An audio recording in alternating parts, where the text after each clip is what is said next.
අවසරයි ගෞරවනීය ස්වාමින් වහන්සේ මේ දිනෙන් දින වැඩි වෙන කොරෝනා උවදුර දුරු කර ගැනීම සඳහා ස්වාමින් වහන්සේ බෞද්ධ ජනතාව හැටියට අප ගත යුතු පියවරයන් කුමක්ද ස්වාමින් වහන්සේ අපි කොතනින්ද පටන් ගත යුත්තේ ස්වාමින් වහන්සේ අවසරයි අපිට කරුණාවෙන් පහදා දෙන්න ස්වාමින් වහන්සේ මේමයි මාත්‍යෝ දැන් කොරෝනා අකුසලයක් කියන්නේ මේ ජනතාව මේ මොහොතේ මොන දීලා තියෙන්නේ බුදුරජාණන් වහන්සේ දේශනා කළා වූ දුක්ඛ සත්‍ය කියන කාරණේ තේන්න.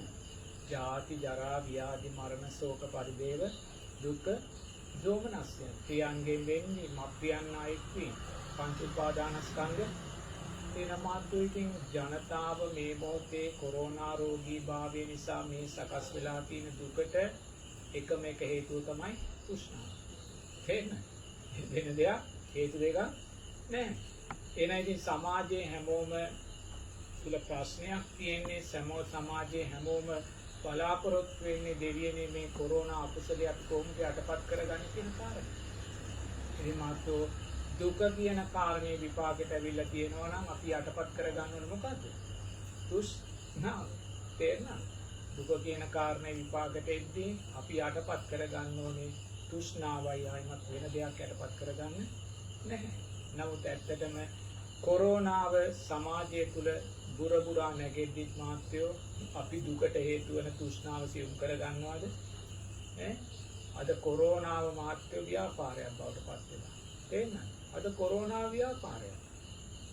කොත්තමල්ලි පැකට් එකේ ඉඳන් මාත්‍යෝ සියලුම විස බීජ නාශක වේවා මේ මුහුණු ආවරණය වේවා ඒ වගේම මීලාධික මේ පෞද්ගලික රෝහල් ගාස්තු පවා හැම තැනම මාත්‍රෝ කොරෝනාවද ව්‍යාපාරයක් බවට එන මාත්‍රෝ කොරෝනාව තුලින් අපි මොකද තව වැඩි කරගන්නේ අපේ තෘෂ්ණාවමයි තේරෙනවද? ඒ නිසා නිරතුරුව මාත්‍රෝ අපි මේ ගමන් කරන්නේ කොරෝනාව සිවුම් වෙන දිශාවට නම් නෙමෙයි තේරෙනවද? එක පාර්ශවයක් කොරෝනාව නිසා ගැටිලා ඒ ගැටීම තුල ඉඳලා නිරතුරුවම තෘෂ්ණාව ජීවිතයට එකතු කර ගන්නවා.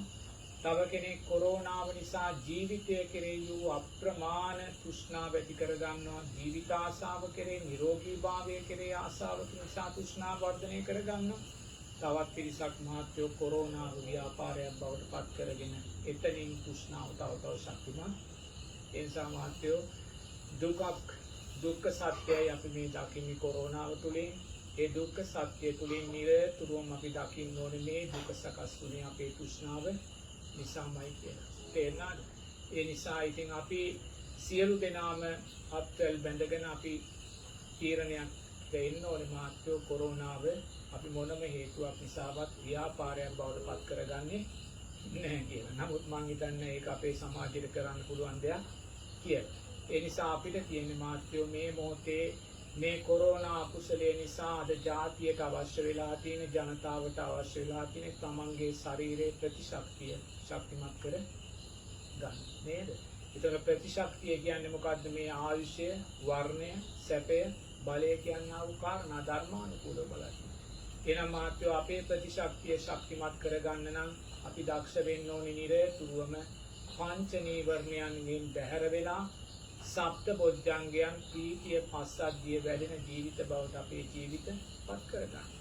එනම් මාත්‍යෝ සප්ත බොජ්ජංග වැඩෙන ජීවිත බවට අපිව පත් කරන්නේ කවුද? මේ උතුම් ආර්ය ශ්‍රාංගික මාර්ගයමයි. තෘෂ්ණාව සියුම් කරන ආර්ය ශ්‍රාංගික මාර්ගයමයි. ඒ නිසා අපි ජීවිතයට එකතු කරගත්තේ ඇත්ත කුමක්ද කියලා ඔබ අහනවා නම් නිරතුරුවම අපි ජීවිතයට එකතු කරගත යුත්තේ සීලේ ශක්තියමයි. දානේ ශක්තියමයි, මෛත්‍රියේ ශක්තියමයි, පෙරුවන් කෙරෙහි වූ සද්ධාවේ ශක්තිය. මාතෝේ ශක්තිය අපේ ජීවිතයට එකතු කරගත්ත තැන අපේ ජීවිතයට එකතු වෙන්නේ කොහොමද?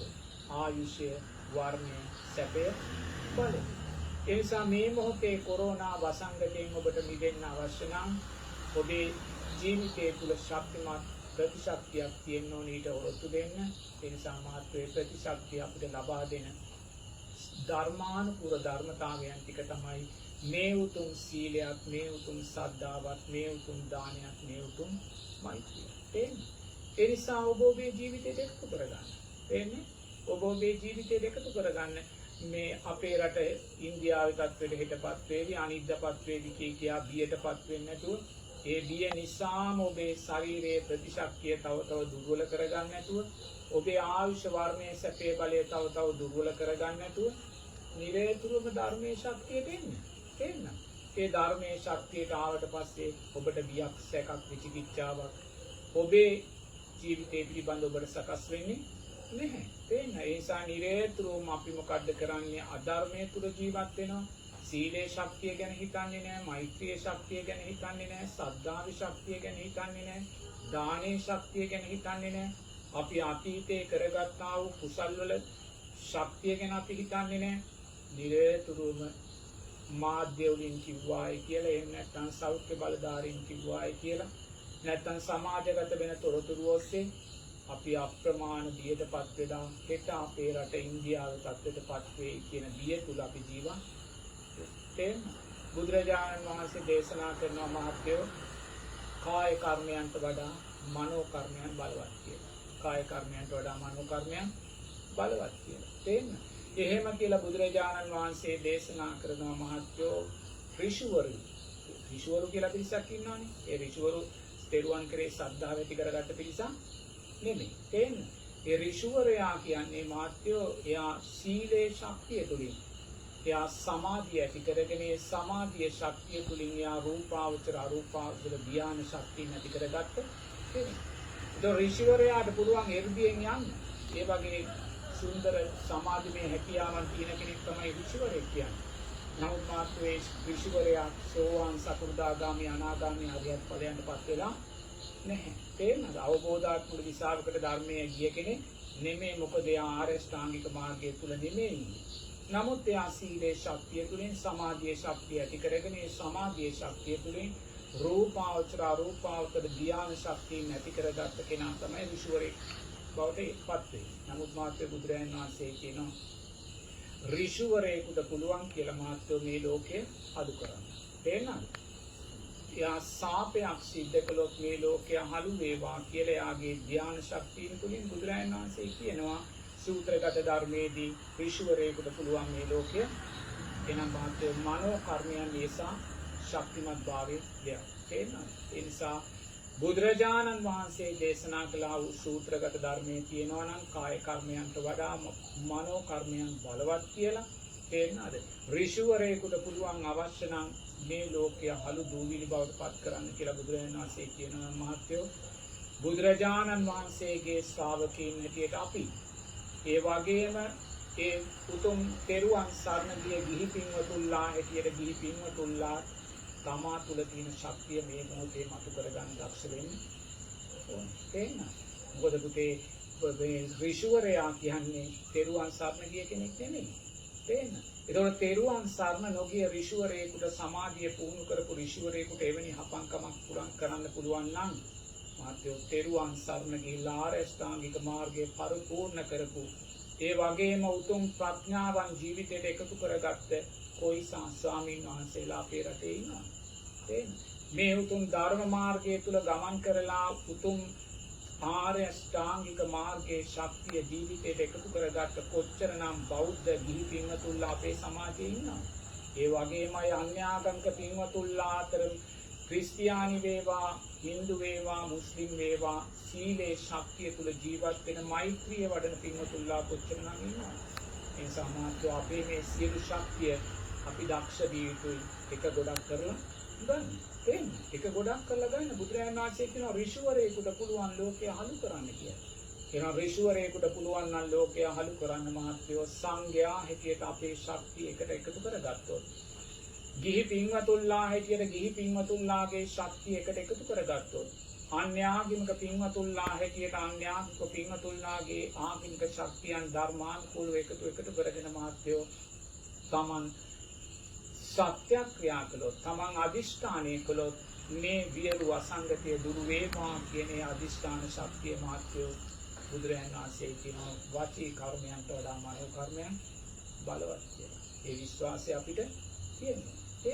දැන් බෞද්ධ භික්ෂුවක් හැටියට බුදුරජාණන් වහන්සේගේ ශ්‍රාවකයෙක් හැටියට මම පසුගිය දවස් දෙකේම මෙවැනිම ධර්ම සාකච්ඡාවලදී බොහොම පැහැදිලිව කිව්වා ඉන්දියාවේ තත්ත්වයට අපේ රට වැටෙන්නේ. මම මේ මොහොතේ කියනවා ඉන්දියාවේ තත්ත්වයට අපේ රට වැටෙන්නේ. නමුත් අද රැට ඔබ ගිහිල්ලා රූපවාහිනී ඉස්සරහා වාඩි වෙලා ප්‍රවෘත්ති ඇහුවොත් සෞඛ්‍ය බලධාරීන්ම කියයි අපේ රටත් හෙට අනිද්දා වෙනකොට ඉන්දියාවේ තත්ත්වයට පත් වෙනවා කියලා. නමුත් මාත්‍ය බුදුරජාණන් වහන්සේගේ ශ්‍රාවකයෙක් හැටියට මම නැවත නැවතත් කියනවා අපේ රට කවදාකවත් ඉන්දියාවේ වැටලා තියෙන තැනටපත් වෙන්නේ. ඒපත් නොවෙනවා කියන්නේ ඇයි මාත්‍ය? ඒපත් නොවෙනවා කියන්නේ ඉන්දියාවේ තත්ත්වයටපත් වෙන්න අවශ්‍ය සාධක සියල්ල අපේ රටේ තුල සකස් වෙලායි තියෙන්නේ. මේ සෞඛ්‍යයට අදාළව, වෛද්‍ය විද්‍යාවට අදාළව රෝගී අනිවාර්යම සමාජගත වෙන දිශාවට ඇවිල්ලා තියෙන්නේ. ඒ නිසායි දොස්තර මහතුරු කියන්නේ සෞඛ්‍ය බලධාරීන් කියන්නේ අනිවාර්යයෙන්ම ඉන්දියාවේ තත්ත්වයට ලංකාව වැටෙනවා කියලා. නමුත් මාත්‍යෝ බුදුරජාණන් වහන්සේගේ ශ්‍රාවකයා කියන්නේ වෙන්න තියෙන දේ වෙන යන දිශාවට යන්න කෙනෙක් නෙමෙයි. ඒ නිසා අපි දක්ෂ වෙන්න ඕනේ. මම මේ මොහොතේ නැවතත් කියනවා ඉන්දියාවේ තත්ත්වයට අපේ රට කවදාකවත්පත් වෙන්නේ නැහැ. ඒපත් වෙන්නේ නැහැ කියලා මම කියන්නේ මාත්‍යෝ මගේ හැකියාවකින් මගේ ශක්තියකින් නෙමෙයි.